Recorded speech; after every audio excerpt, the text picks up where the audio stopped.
Ndagusuhuje nshuti mukundwa wowe unkurikiye muri aka kanya, ndi Salome Iradukunda nkwifurije guherwa n'Imana mu byo ukora byose.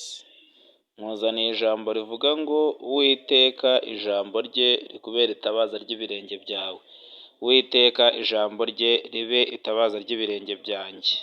Ni ijambo riri muri Zaburi y'Ijana na 19 umurongo w'103 n'ijana kugera ku 112, hanyuma ku murongo w'112 haravuga ngo nkiza umutima wanjye ku gusohoza amategeko yawe iteka ryose kugeza ku mperuka.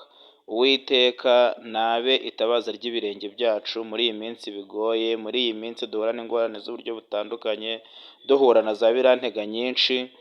Uwiteka abe itabaza ry'ibirenge byacu kugira ngo dushyire umutima ku mategeko ye tuyasohoze, kandi bizatuzanira umugisha. Shalom shalomeka. Uwiteka abarinde.